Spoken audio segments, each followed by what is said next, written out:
Hey everybody, in this episode of Coffee with Chad, we're going to get into climate change and see what other topics we might be able to hit. But climate change is the big one, so let's get going. Hey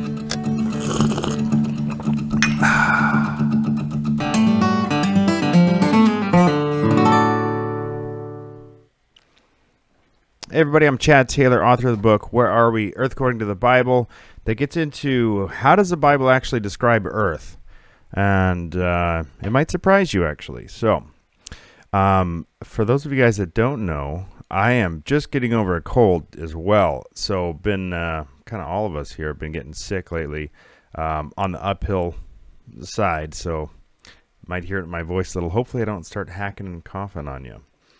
But, so the topic of the day is climate change. And so, I want to get into this because I actually cover this in the book.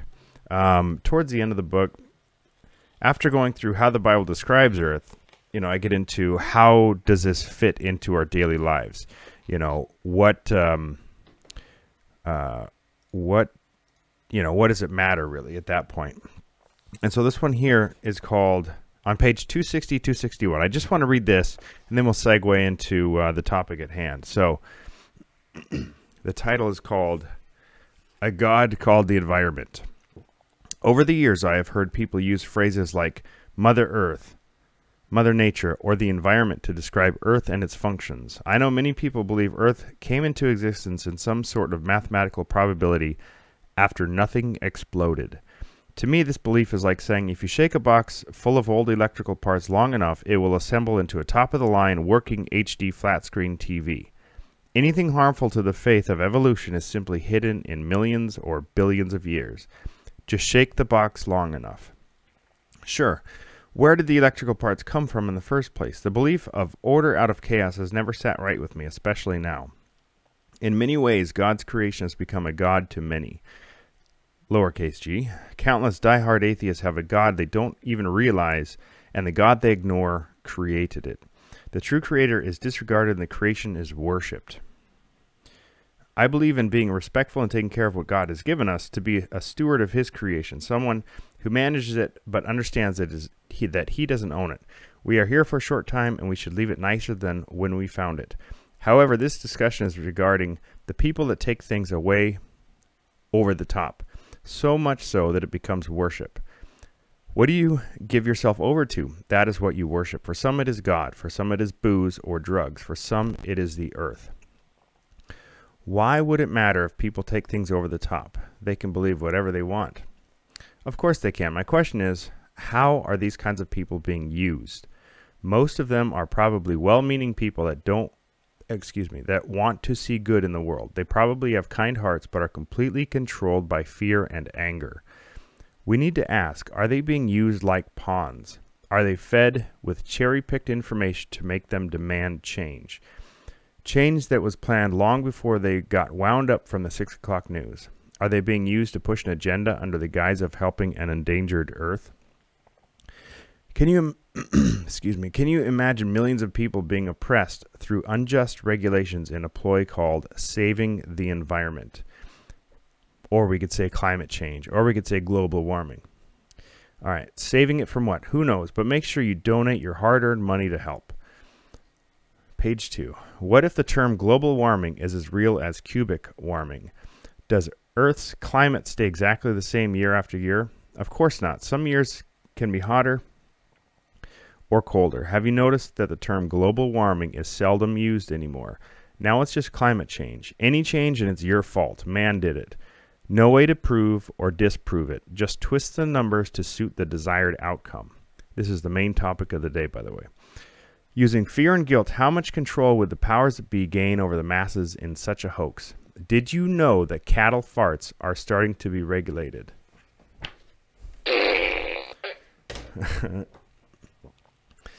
Let's see. Cattle farts aren't the only thing that smell like BS.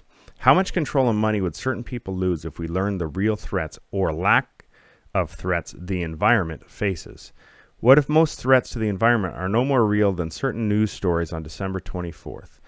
Ozone layer, schmozone layer. Regulate, regulate, regulate. Greenhouse gas, schmeenhouse gas. Regulate, regulate, regulate. What if climate change is just a ploy for creating money and power while reinforcing the belief in a spinning ball? As long as we pay our indulgence to the world, our carbon footprint sin is forgiven. Yes, my child. Has this charade gone far enough? Have you heard the term carbon footprint? I'm willing to bet you have. When I used to hear people talk about carbon footprint and carbon tax, I would envision black charcoal particles filling the air. Is that the same with you? Eventually, I learned what they are really talking about. Carbon is short for the invisible gas carbon dioxide. I'm sure you've had a carbonated beverage before. That fizz in your soda, carbon dioxide. That foamy beer, carbon dioxide. Another funny thing is that carbon dioxide is vital for plants to live. We all exhale carbon dioxide, which plants use and then give off oxygen. Your breath literally helps plants live so they can live and help you breathe. Total harmony. Why do they say carbon instead of carbon dioxide? Is it because you don't get the same dirty picture they want you to have? Is it because they can keep you confused and scared over this evil 6-letter word? When was the last time you heard anyone use the actual term carbon dioxide? Billions and trillions of dollars can be created through these extra taxes, while at the same time subjecting the masses to more and more unnecessary regulations. Should you have to pay a carbon tax for exhaling more than other people do? There are certainly people, companies, and countries that are not that are not taking care of God's creation in the way they should. But do you see a larger picture of artificial scarcity? Are we put in fear of supposed diminishing resources? Should we believe there is a dwindling supply to go around and be happy with whatever crumbs we can get? Or can we live a life of abundance and prosperity? I have made my decision. How about you? Then right below that, the thief comes only to steal, kill, and destroy. I came that they may have life and have it abundantly. John 10:10. Words from Jesus there. So, I figured instead of me spieling off a bunch of stuff, that kind of covers the gist of what I want to discuss right there on page 260. Let me check. I want to check comments, make sure we're all up and running. Good morning, everybody. Sound is good. Thank you, Malav. Appreciate that. Good morning, everybody here in the chats. We are streaming right now live to Facebook and YouTube. Appreciate all you guys in here. First cough of the day. You know, I think it's swig of coffee time. Cheers. All right. So let's see here. So climate change, you know, it used to be, like I mentioned there, used to be global warming. It was always global warming. And then the trend didn't fit the narrative. And so then it would just climate change. So now it's pretty much any change that happens, it's our fault. It's mankind's fault. You know what, like I said there, whether you can prove it or disprove it, that's just how it is. So that's that. We should just take atheist scientists that have a huge dog in the hunt, you know, their word for it. And this is one thing too, is that gets me, is the word hypocrite. And that's one of the titles of today, is climate change and the hypocrites who push it. And so think of one of the biggest ones I can think of is Al Gore.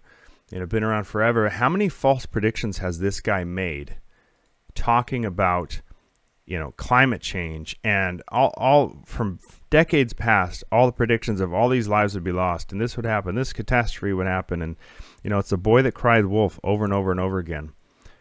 And I'm going to pull up on the screen here. This is from Investors Business Daily. This is the first thing that I typed up. When I typed up like Al Gore false prophecy or something like that, false prediction, I guess. First thing that popped up was this one, Investors Business Daily.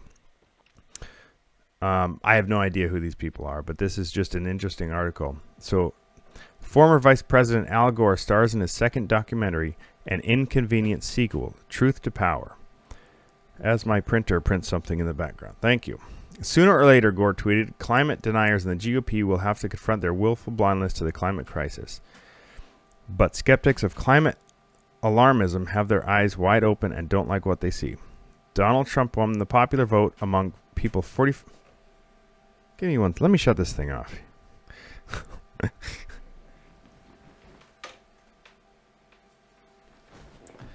That's nice.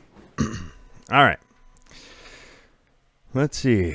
I'm running a printing press while I'm doing this, I guess. Donald Trump won the popular vote among people 45 years and older. Many in these ranks have followed grassroots environmentalism since it began. Following publication of Rachel Carson's book Silent Spring in 1962, over time they've learned that celebrated environmental experts make false and wildly exaggerated predictions. A prime example is Stanford University biologist Paul Ehrlich, a longtime environmental icon and author of the 1968 book The Population Bomb. Population will inevitably and completely outstrip whatever small increases in food supplies we make. Ehrlich confidently predicted in the 1970 issue of Mademoiselle the death rate will increase until at least 100 to 200 million per year will be starving to death during the next 10 years. He assured readers of the Progressive in 1970 that between 80 and 89, 4 billion people, including 65 million Americans, would perish in the Great Die-Off. In a 1969 essay titled Eco-Catastrophe, Ehrlich said most of the people who are going to die in the greatest cataclysm in the history of man have already been born. Undeterred, blah, blah, blah. So it goes, I mean, you guys can check out this article for yourself. It's at investors.com/politics/commentary/the inconvenient truth about Al Gore and the climate experts. So my point is that how much credit do we give these people? And the biggest thing to me is the word hypocrisy and hypocrites, is because if these people actually believed what they're preaching, they would not live the way they do, you know. And so look at all these.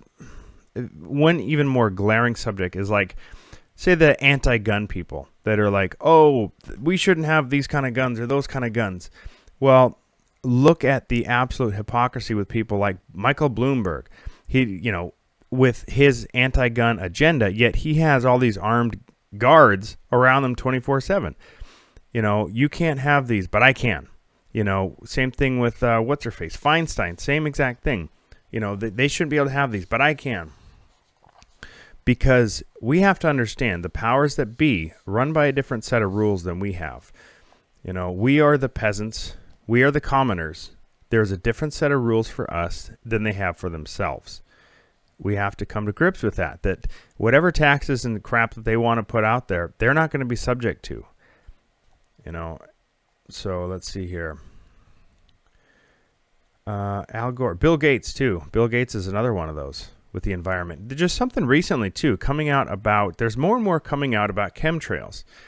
And I know there are some articles, and I haven't had a chance to really dive too much into it, but apparently Bill Gates, I don't want to spread rumors, but this is what I heard, is that Bill Gates calling for something more blocking out the sun. And so to me, this whole term of, let me pull it up here, is actually called Operation Indigo Skyfold. Now last year, supposedly, a pilot came out and was talking about Operation Indigo Skyfold, and he was one of the guys that apparently flies these planes that spray this stuff in the sky.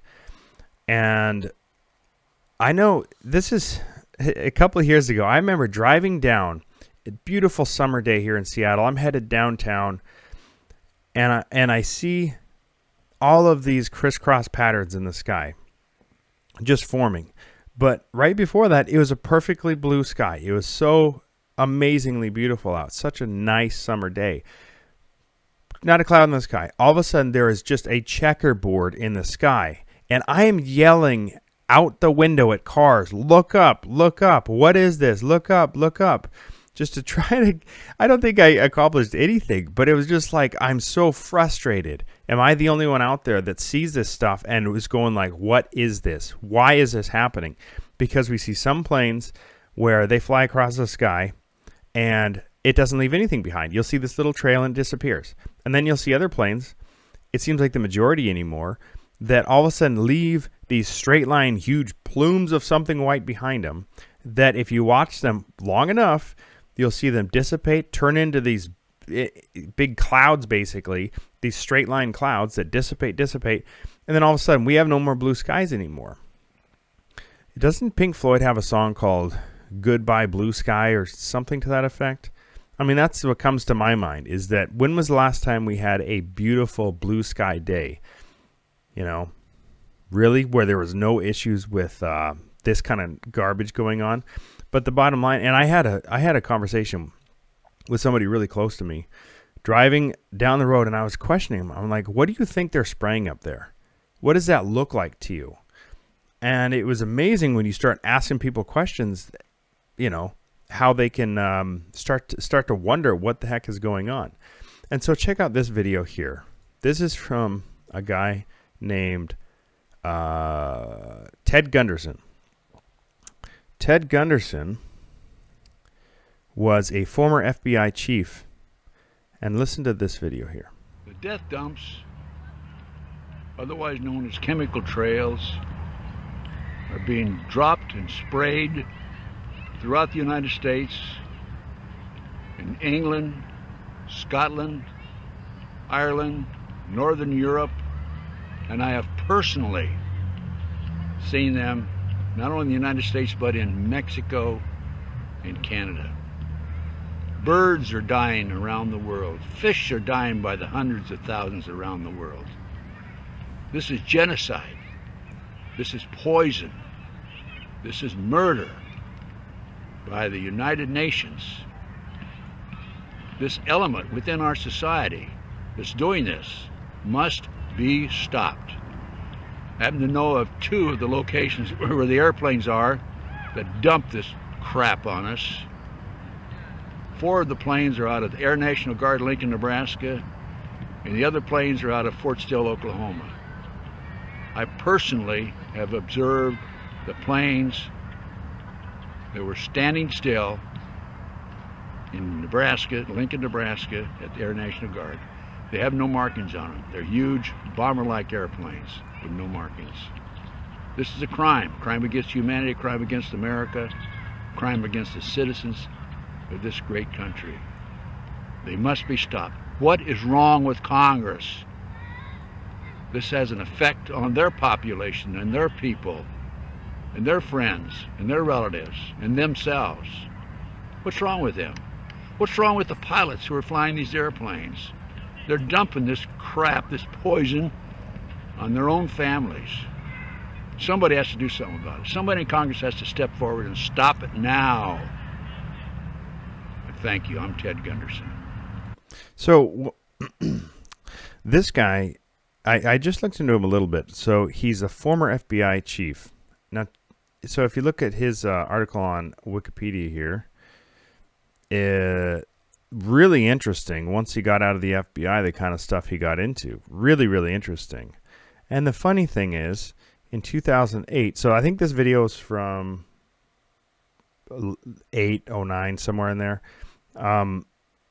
In 2008, Gunderson stated that he had tested positive for arsenic and cyanide poisoning. Gunderson's associate, Dr. blah, blah, blah, treated Gunderson and stated that his fingers were turning black, a characteristic symptom of arsenic poisoning.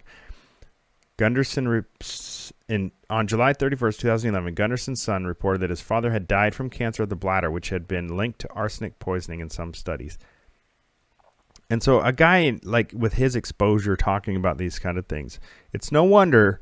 I mean, it sure seems like somebody got close and you know, slipped him some poison to try to kill him. That's what it sure looks like. But if you look at also his post-FBI stuff, what he uncovered with satanic ritual abuse and kidnapping of kids and chemtrails, and you know, God bless him, man, that he had the guts to actually speak out, especially with his credentials as well. I mean, anyway. So, let's see.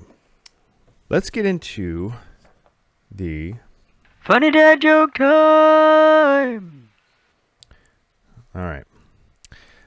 I asked my wife what she wanted for her birthday. She told me nothing would make me happier than a diamond necklace. So I bought her nothing.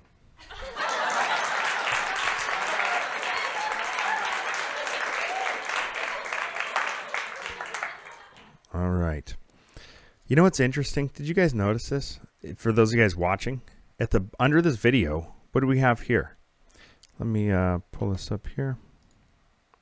We have an Encyclopedia Britannica thing right below it saying what a contrail is. And I have seen this on Facebook before. I've seen this quite a few times where there is truth checker things or whatever say, oh, this was Hillary said this or that, and all of a sudden below what you just stated, oh, but actually here's what Wikipedia says, or here's what these people say.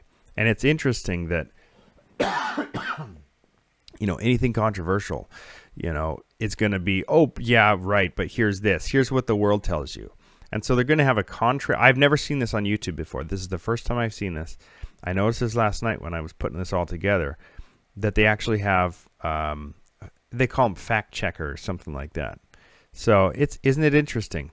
And so if somebody is super duper duper shallow minded and just like a tiny bit interested in learning some kind of conspiracy theory type stuff, and they come here and they go, oh, okay, it's just a contrail. Moving on, you know. And so I think anybody that really wants to know the truth, this won't deter them. But I just find it interesting. It lets you know we're kind of on the right track. And let's see. Let me read this here. Oh, I'm wondering too. Oh, there we go. You know how Al Gore, apparently not Al Gore, but Bill Gates, you know, calling for certain things about blocking out the sun, apparently, supposedly, you know, and basically legalizing what has been going on for decades. I remember this subject from about 2000. So going on 20 years, I remember hearing about this chemtrail stuff. And so what if all of a sudden they pass legislation that we're going to legalize this or this thing is going to save us, but it's something they've already been doing for decades, and the general public goes, oh, okay, sure, we'll go along with it. I know those nut jobs were talking about this for the last 20 years, but there must be something new. So they legalize something. The same thing I've seen in the pharmaceutical stuff, or especially pharmaceuticals, but also in ingredients for different foods, things like that, where if they discover this high level of this thing is bad for you, instead of lowering the problem and fixing the problem, what they will do is they'll change the allowed daily allowance. So you know what? Yeah, back then we did say 50 milligrams of this is terrible for you, but you know what? It's actually going to be 150. Yeah, so now you're totally cool. Well, that makes me feel so much better. You know, just this charades, and we just have to question. Please continue to question, people. All right. Yeah, artificial scarcity of water. This is a whole, I mean, we could spend hours talking about this subject, but this gets into everything with the water supply, with food, with, you know, you name it. I mean, when people, there's people in certain states where they would have their water running off their roof would go and be collected into some kind of a barrel that they would use for either watering or for maybe some backup drinking water in case of an emergency. And when people can get fined and even go to jail for doing that kind of stuff, for just basic water, you know, I mean, there's a pretty big problem here. So, and then also, like I talk about in the book, you know, literally cattle farts and are being regulated.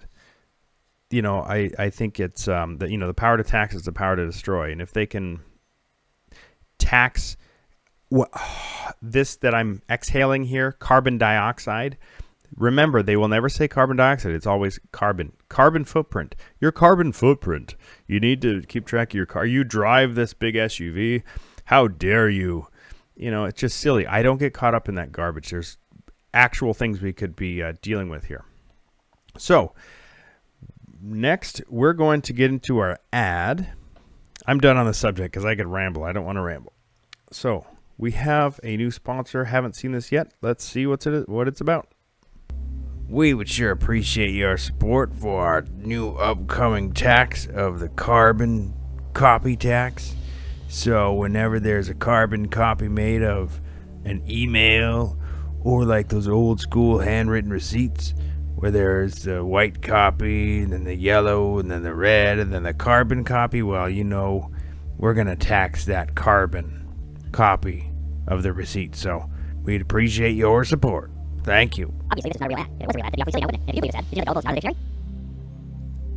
dictionary? Brenda, do you vet these people that are helping us out here with ads? That's a strange one. All right. So, moving along. Yeah. Let me acknowledge everybody here in this in the chats. We got Facebook and YouTube chats here. Good morning, everybody. I see you all in here. Thanks for letting me know the audio is good. I appreciate that. Let's see. Yeah, no global warming without a globe. Ain't that the truth? I sure got coffee over here.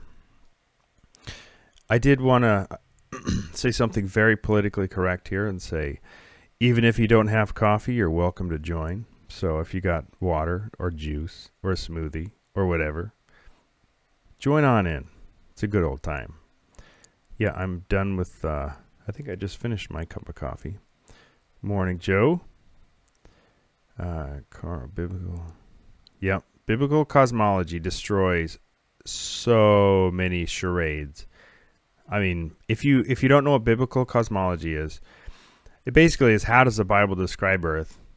You know, what I spent almost 2 years making that book, you know, that subject. It destroys so many lies this world tells us. Just the subject, not just my book. That's not what I mean. This subject, understanding how the Bible describes Earth, it makes things way black and white. That's for sure.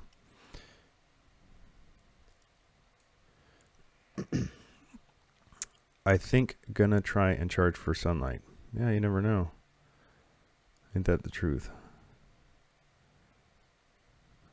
Ticker tape. Marla, what the ticker tape? I don't know what that means. I've heard the term ticker tape parade. I don't know what that means actually. So I'm sure there's something I missed that was right there. Joe, good morning. Nate, good morning. My son is taking his driver's test at this moment. Please pray. Haha. All right, Nate. We'll pray for your son that he'll be safe and do good on his test too. Paul Nassalize Thomas. Good morning. Good morning, everybody. Good morning, Malav, Shane, Lisa, Nurmali. Good morning, everybody. Let's see. You know, I think do you guys have any questions? Because there's a subject I wanted to get into, but it's going to take me way too long. Going to go way over on time. How about that? I'll just, when this goes on to the, because this is all going to wind up on a podcast. When it goes on the podcast, I'll just cut it off right here. But is there any subject you guys would like to get into?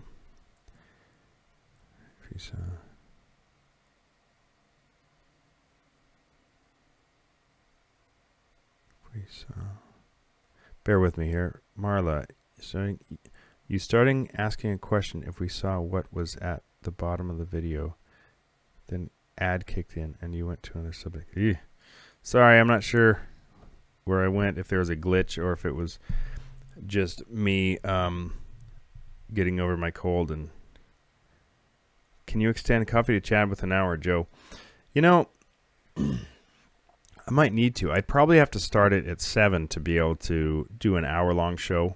I'm also contemplating Monday, Wednesday, Friday. I'm really contemplating doing it like that. But I have to be done with this by 8. Just for me to be able to do this at all, it has to be done by 8. But it does feel awfully fast for, you know, we're coming up on half an hour. Yeah, I wanted to cover 2 subjects, and I barely had time for 1. And that even wasn't even very detailed. I wanted to get further into it than I did. So, Joe, that's a good point. Coffee with Chad might have to be an hour. Ticker tape might not be the right words. That strip of news like CNN. Oh, yeah. The scrolling words across. Yeah, I put that together at about 1:30 this morning. That graphic there. I thought I'd try something different. Try to be like news looking. All right. Flat Earth Frank. Good to see you in here. Bible deniers in the Flat Earth community. Man, that is a great subject. The subject that I'm going to jot that down because that needs to be its own episode. Thanks for reminding me, Frank, because I got a whole list of stuff for shows. Bible deniers. Okay, because it's actually, what I see is the biggest issue with flat Earth and this subject today is, it has to be a spiritual thing. I think it has to be, or mostly a spiritual thing, where people can come to the conclusion that, yes, Earth is not spinning, Earth is not a globe, and everything we're learning about Earth fits into what the Bible's been saying for thousands of years. Yeah, we're not going to take that serious. So I think intellectually, I think it is absolutely silly. I don't know what other word to use. That people could learn the actual, how Earth is actually functioning, like the basics of it, see how it lines up completely with the Bible, and not go, wow, I need to take this Bible more seriously. So if people still, and I've seen that before, where people will still somehow poo-poo it, it has to be a spiritual thing, is how I see it. There has to be spiritual aspects behind it, because logically it makes no sense to me. And so, yeah, I do want to, excuse me, sorry, I do really want to cover the subject. So thanks, Frank, Flat Earth Frank, for bringing that up, because that is a big topic. And some things I saw, like the Flat Earth International Conference in Denver last month, that's one of the obvious things I saw, is that there's, the biblical side, which is, a huge chunk of people, but then there's some people that still don't get it. And to me, it's like, you could learn the Earth is flat, not moving, and all that. What does it matter? What does it matter if you're out there proving, you're doing all these tests, and yes, I'm proving this even more, and I'm proving the Earth doesn't move even more, and I'm proving that there's no curvature even more. If it doesn't lead you to the one that made it, if it doesn't lead you to Jesus, what's the point? Really, what's the point? And so I think testing all these things is great. I did it myself, over 3 years ago. I tested enough to say, okay, yeah, okay, I got it. It lines up with Scripture. So anyway, yeah, Jaron's always negative to it. And yeah, and that's, all we can really do is pray for him and everybody else that's like that. And also treat them right. Treat them with respect. And I don't listen to his stuff really anymore. I used to a few years ago, but I don't watch his stuff. I tend to, watch more of the biblical side of things. I'm not opposed to him by any means. I think people like him, we're all come to the same conclusions as far as how the Earth is, but some people just stop there. And to me, it's not a finish line. Learning the Earth isn't moving. It's not a finish line. It's not like, yes, look, we know the ultimate truth, and and these people don't. So we're going to go bash these people over the head because they don't know the ultimate truth. No, that's not the ultimate truth. Don't turn the Earth into an idol. It's not about that. We should, to me, it just declares, the glory of God and what his creation is, how amazing it really is. It points to him. It doesn't point to the Earth itself, if that makes sense. So some people just stop right there. And I'm actually writing an article for the Flat Earth magazine that Arlo Callis, is that? I think that's his name. That he's putting together. So he's putting together the first Flat Earth magazine. And I'm sorry, guys, I'm kind of struggling here. The first Flat Earth magazine. And so I'm writing an article for that. And this subject is actually the main subject I'm talking about. So I'll just have a one-page article in there talking about this exact subject. And so some people treat it like a finish line. And I encourage people to view this subject as the end of a chapter. So now turn the page and move on with the story of finding out the person, who created this. Finding out that everything that was made was through Jesus. Everything made that was made was through him. And so let's turn the page and not park on, You know, not just sit on your butt and say, oh, yeah, Earth is flat. So finish line, I'm done. No. Turn the page. Keep going. Find out who it was that made it. Find the one that made it. That's the finish line, is getting to know him and him getting to know you. That's the finish line. And even that, it's a lifelong journey. And it's probably a journey into eternity, I'm sure. So thanks, Flat Earth Frank. That's a fantastic subject. Let me go here on Facebook and see if I have more questions in here. Joe, good morning again. I think I already said good morning. If I didn't say good morning to you and acknowledge you, I apologize. Carl. Griffin, how you doing, buddy? Always love seeing you in here. Joe Hill. Cat Flat. Good morning. Appreciate all you guys spending the time with me. I'm kind of going over here. We're just kind of chit-chatting. Also, I made some of you guys moderators in YouTube. I figure while you're in here, I just mentioned kind of the gist of it is, and this isn't, I haven't even seen anybody come on here, but the whole point is that if I'm busy doing stuff and there's somebody that comes in here and just belligerent and saying silly stuff, just to kick them out, basically, you know, that I haven't seen it happen yet. I'm sure sooner or later it will, but I figure I have a handful of moderators, and I figure there's got to be at least one in here most of the time. So basically, if I'm busy doing something, somebody pops in here and spouting off, you know, terrible stuff. I don't mind if people object, but if they're just being belligerent and rude just to be rude, then you can just kick them out. All right. Oh, cool. So Joe is writing an article for Arlo Callis as well. And so Arlo has a lot of good stuff that he's, I think he's called Flat Earth Kids. You guys can look that up, Flat Earth Kids. He's got I think he's got a background in book production, magazine production and stuff. And with his Flat Earth magazine coming out, I know he had a, what is it called? A GoFundMe page for that. And so you can look that up for the Flat Earth magazine. I think it's a fantastic idea. Obviously, whenever these projects come up, you know, almost all of us, if not all of us, are just your average Joes working a job that are paying our bills and stuff. And so when Arlo comes out with this and has a GoFundMe just to help this, the first issue of the Flat Earth magazine come out, if you feel led to help, certainly help.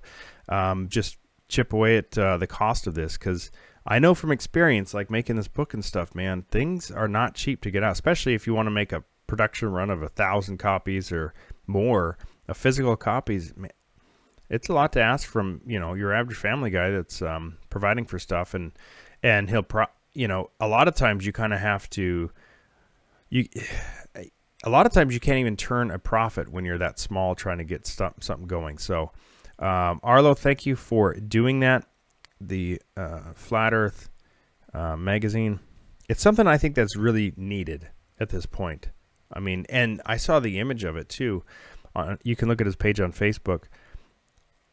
His image for the first, his cover image for the first issue looked fantastic to me. So let me scroll down here. Well, guys, I don't want to just ramble just to ramble, but I appreciate you guys being in here. Appreciate your support. And so what I'm going to do also before too long is, once I have about 10 or 12 of these episodes, I am going to start a podcast. They recommend to kind of have quite a few built up before you just put them on there. And so I'm going to do that. So I'll just have, so the audio will be available on there as well. And I just thank you guys for your time, your support. Appreciate you all. Thanks for joining me. Have a great day. And we'll see you guys on Friday morning, 7:30 a.m. Pacific.